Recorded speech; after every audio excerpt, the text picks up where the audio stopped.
Qu'est-ce qui fait que certaines personnes vendent des dizaines, voire même des centaines de milliers d'euros par mois, tandis que d'autres n'arrivent même pas à vendre pour 1000 euros? Et la différence, je te le dis tout de suite, c'est pas dans le volume, mais c'est bien dans les compétences. Avec mon équipe, on a généré 500 000 euros de ventes ces dernières années en appliquant exactement ce que je vais te montrer. Ce que je te montre aujourd'hui, c'est un guide complet sur comment vendre du high ticket, comment t'y prendre étape par étape, et reste bien jusqu'au bout car j'ai évidemment des choses pour toi pour que tu sois un très bon vendeur facilement. Donc déjà, il faut bien prendre en compte et prendre conscience de où est-ce que tu es. Moi, j'ai défini 4 niveaux de vendeurs, 4 types de vendeurs. Tu as le vendeur débutant qui va être focalisé sur le produit, qui va faire des monologues, qui ne va pas du tout écouter la personne qui est en face de lui. Il va donner des phrases comme vous connaissez notre produit, je peux vous présenter toutes les fonctionnalités, qu'est-ce que vous en pensez, etc. Il va vraiment pas du tout se focaliser sur la personne, il va se focaliser sur le produit. Ensuite, le vendeur intermédiaire, lui, il comprend qu'il doit poser des questions, mais il va poser des questions qui sont très superficielles et il va vouloir vite vendre. Il va poser des questions comme ok, quel est votre objectif principal avec ce type de solution? Qu'est-ce qui vous pose problème aujourd'hui? Quelles options avez-vous déjà envisagées? C'est déjà un petit peu mieux, mais ça reste très loin d'être parfait. Le vendeur avancé, lui, il a compris qu'il devait beaucoup moins parler, beaucoup plus écouter et aller dans la partie émotionnelle. Parce que la vente, ça se fait grâce à l'émotion. Lui, il va avoir des phrases plutôt style quels sont les plus grands défis que vous rencontrez aujourd'hui? Si vous ne changez rien, comment est-ce que ça pourrait impacter votre situation? Et comment est-ce que vous sentirez quand vous avez atteint ces objectifs? Le vendeur expert, qui pour moi est le meilleur pour du high ticket, il va poser des questions profondes. Il va faciliter les prises de conscience. Il va faire en sorte que la personne, elle se rende compte de son problème, qu'elle-même, elle le conscientise et qu'elle trouve elle-même la solution. Que ça vienne vraiment d'elle à 100%. Et donc du coup, en termes de questions, et qu'est-ce qu'il va dire? Il va aller chercher encore plus profond. Depuis combien de temps est-ce que cette situation, est-ce qu'elle vous préoccupe? Quels seraient les impacts à long terme si vous ne changez rien? À quoi ressemblerait votre vie si dans les 6 mois, si vous aviez déjà atteint vos objectifs? En fait, il va aller stretcher, il va aller étirer les émotions de la personne d'une façon évidemment bienveillante pour que cette personne elle-même, elle prenne la décision.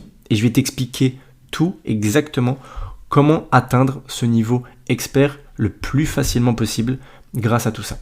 Donc déjà, petit zoom en avant. Je rappelle juste que la vente, c'est pas manipuler ou forcer quelqu'un à acheter. Ça, ce sont les mauvais vendeurs qui font ça. Les très bons vendeurs, ils vont aider la personne à trouver une solution à ses problèmes. S'il n'y a pas de problème, il n'y a pas de douleur, il n'y a pas d'achat. Donc il va falloir identifier donc les besoins spécifiques. Il va falloir explorer quelles sont les solutions. Et ensuite, il va falloir l'aider à prendre une décision. Et tout ça, notre rôle en tant que vendeur, c'est pas de dire aux gens c'est ça ton problème, c'est ça les répercussions, c'est ça les solutions et tu dois prendre des telles décisions. Un très bon vendeur, il va accompagner la personne en posant des questions très pertinentes, en écoutant, en rebondissant là où il faut le faire pour amener la personne à aller dans ce schéma. Je vais reprendre rapidement aussi les types d'offres que l'on va faire. Donc, il y a plusieurs types d'offres dans la vente. Il y a des offres qu'on appelle low ticket.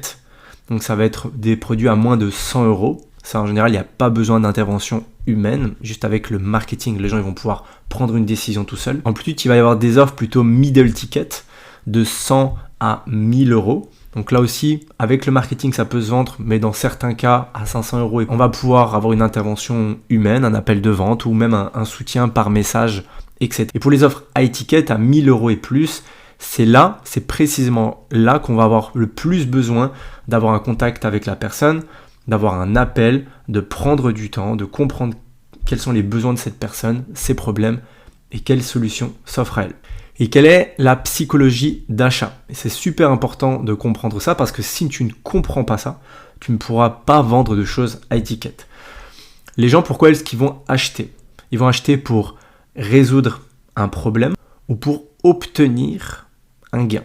C'est ces deux gros, évidemment c'est divisé après en plein de parties, mais c'est les deux grosses familles de, on va dire plutôt logique. Et derrière, quel est au niveau émotionnel, qu'est-ce qui va pousser les gens à acheter? Ça va être soit parce qu'ils ont peur, donc ils ont peur de perdre quelque chose, ou peur d'avoir des résultats négatifs, ou peur de passer à côté de quelque chose, ou alors un désir, parce qu'ils ont un désir ardent de réaliser des objectifs, d'atteindre leurs rêves, etc., etc. Si tu comprends profondément ça, tu vas voir qu'on achète tous des choses pour résoudre un problème ou pour obtenir des gains, et c'est guidé soit par la peur, soit par le désir, tout simplement. Encore une fois, là, je t'extrais vraiment le nectar, le 1% de ce que tu dois savoir principalement pour aller vendre du high ticket. On peut après aller beaucoup plus loin, mais déjà aujourd'hui, avec ce guide-là, tu vas pouvoir toi aussi vendre du high ticket en comprenant ces principes-là. Les erreurs classiques des débutants, et peut-être que tu les fais aussi, ça va être tout simplement de parler déjà trop de son produit, d'ignorer les besoins du client et de manquer d'interaction. Comme on disait, le vendeur débutant, il va juste déballer tous ses arguments, toutes les caractéristiques, etc., etc. Ça, c'est le pire qu'il y a à faire. Il va poser aucune question, donc il va pas savoir en fait qu'est-ce que pense la personne, quels sont ses besoins, quels sont ses challenges et qu'est-ce qu'elle a vraiment envie. Dans la vente, le fait de poser des questions, le fait de savoir poser des questions, c'est quelque chose d'essentiel. Et la qualité de tes questions va déterminer la qualité de tes interactions. Et même pas que dans la vente, aussi dans la vraie vie. Je t'invite à essayer de te poser des questions sur justement quelles sont les questions que je peux poser aux gens autour de moi et essayer de nouvelles questions un peu chaque jour, qui sont des questions que tu n'as jamais faites.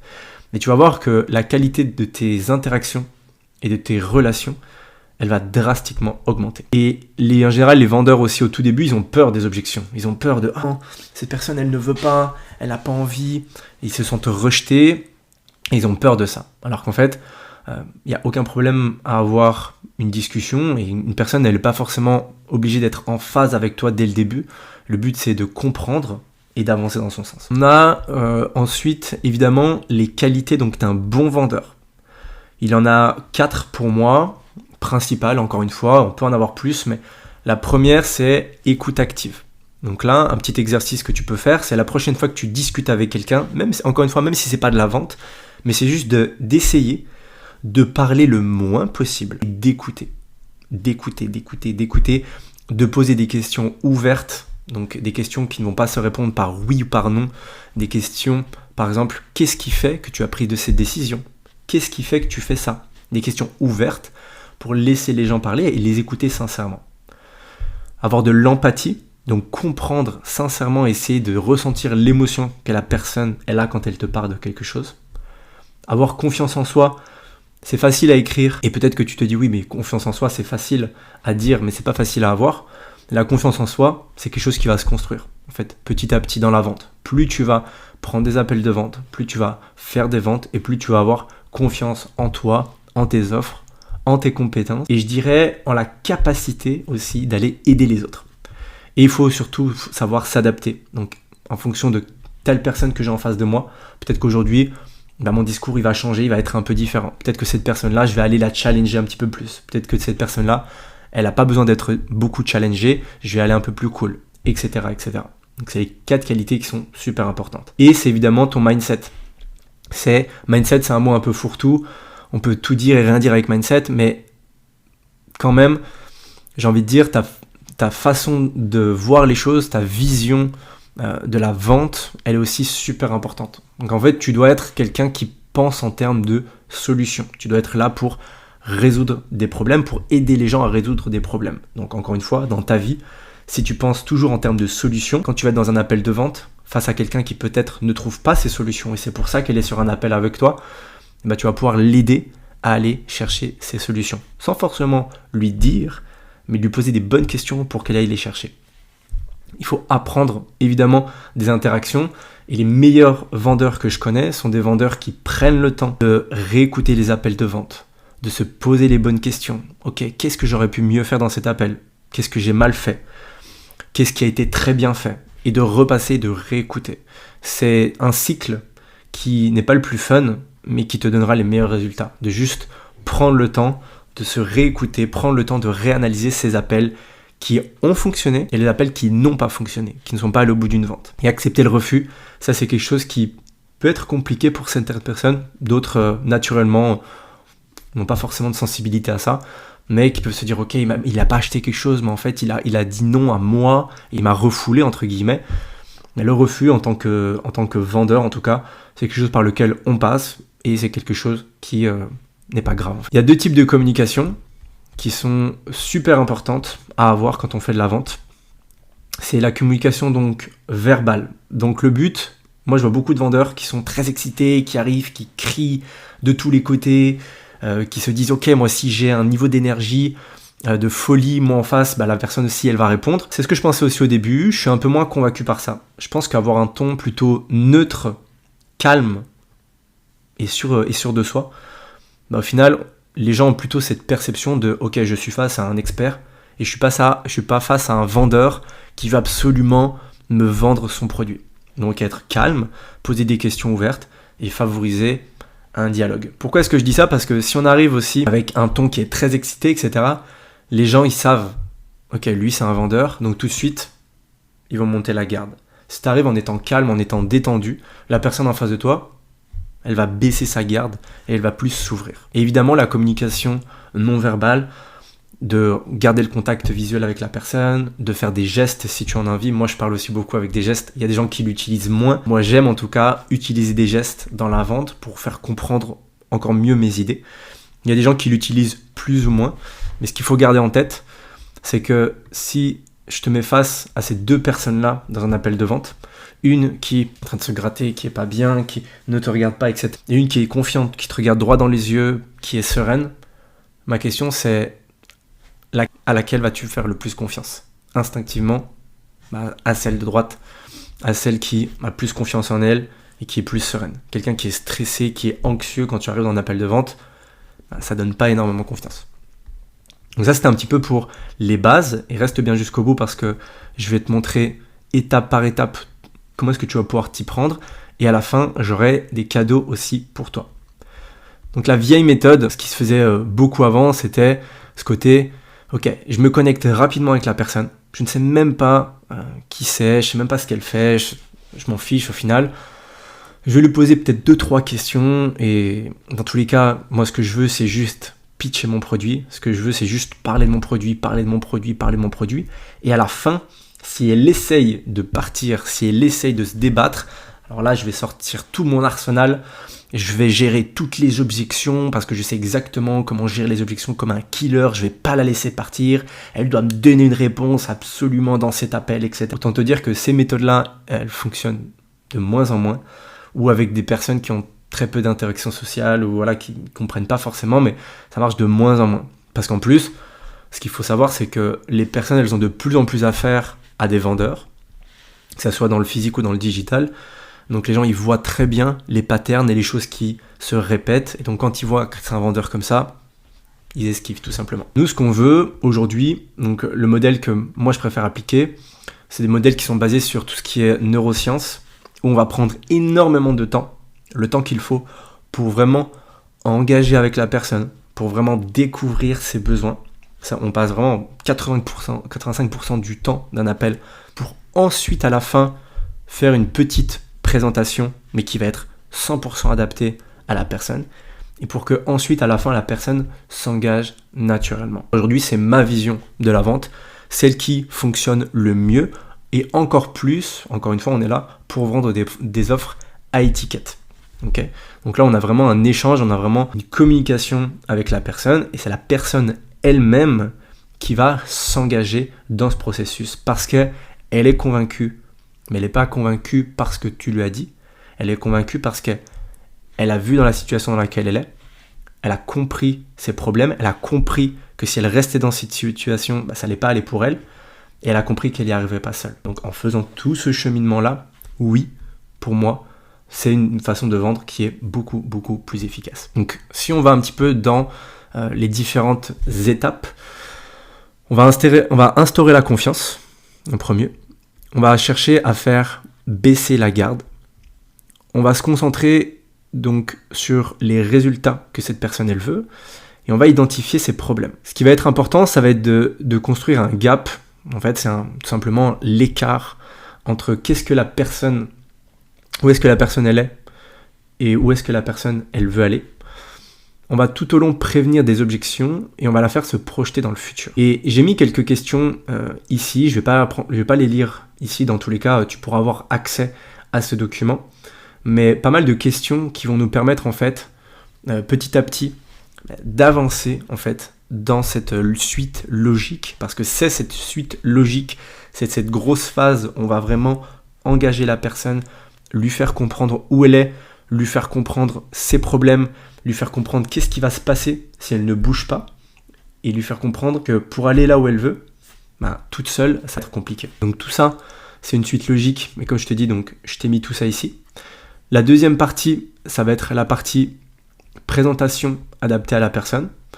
Donc on va tout simplement résumer les besoins du prospect, donc on va reformuler les besoins du client pour lui montrer qu'on a bien compris. On va lui présenter une solution. Évidemment, on va mettre en avant les avantages, mais c'est surtout, en fait, les gens ils ne veulent pas les détails techniques, ils veulent juste comprendre que cette personne-là, elle va m'emmener d'un point A ou à un point B. Le véhicule, les détails, le nombre de modules, etc., ça c'est pas forcément important. Par contre, tu peux lui expliquer évidemment par quoi elle va passer, comment ça va se passer dans les grandes lignes. Tu peux utiliser évidemment de la preuve sociale si tu en as, je te conseille, parce que raconter une histoire qui en plus reflète exactement le même parcours que cette personne-là, et redire ok, nous tu sais, on a une personne qui était dans ton cas, qui a suivi notre programme, ou qui a pris notre accompagnement, et qui aujourd'hui a tel résultat, se sent beaucoup mieux, etc. On va donner évidemment des bénéfices rationnels, mais aussi des bénéfices émotionnels. Ça va avoir un gros impact. Ça va avoir un énorme impact. Et derrière, on va poser des questions de confirmation. On va vérifier que tout est en ordre, tout est bon. Évidemment, pour ça aussi, je t'ai mis plein de questions que tu vas pouvoir utiliser dans ta vente. Et en dernier, on va engager le prospect. On va l'engager, donc on va valider avec lui ses besoins. Encore une fois, on est là pour répondre à un besoin. On est là pour vendre à quelqu'un qui a un problème, qui cherche une solution. S'il n'y a pas de problème, il n'y a pas de solution, il n'y a pas de vente. On va explorer la valeur et on va valider avec cette personne-là à quel point elle a besoin de cette solution. Et derrière, on va clarifier tout simplement les prochaines étapes. Parce que c'est important, et ça, c'est quelque chose qui est souvent oublié dans le high ticket. C'est que les personnes, ils veulent tout simplement vendre, et en fait, ils n'expliquent pas aux gens comment ça va se passer. Et ça paraît un détail, mais c'est super important de dire, ok, donc après ton règlement, voilà ce qui va se passer. Ça peut être, je vais t'envoyer un lien, ça va te ouvrir un formulaire. Ce formulaire, il va nous donner plus de détails sur les prochaines étapes. Ensuite, tu vas être invité dans un groupe Facebook. Derrière, tu vas avoir un appel avec un coach, etc. De donner vraiment de la clarté sur tout ce qui va se passer après, c'est juste essentiel pour que la personne, elle se dise, ok, donc là, si je renverse ce domino, si j'avance, si je fais un pas de plus, ok, derrière, je sais tout ce qui va se passer. Et c'est super important. Donc, je t'ai montré énormément et j'essaye d'aller vite pour que la vidéo ne dure pas trop de temps. Mais comme je te disais, tu vas avoir accès à tout ça. Et tu vas avoir accès à toutes ces ressources et tu peux regarder la vidéo, mettre pause, prendre des notes sans aucun souci. Et derrière, j'ai 2 cadeaux à te faire. C'est un script pour vendre un programme à 2000 €. On a pris un exemple qui est gestion du temps et productivité, un programme d'accompagnement à 2000 €. Et aussi un autre document où derrière, tu vas pouvoir avoir tout un traitement d'objections. Donc j'ai dit tout à l'heure qu'on ne devait pas forcément être des samouraïs en étant prêts avec nos épées à répondre à toutes les objections et à chercher les objections et à casser les personnes qui sont en face de nous. Cependant, les objections, évidemment, elles font partie quand même de la vente et c'est normal d'avoir des objections et c'est pas grave, ok ?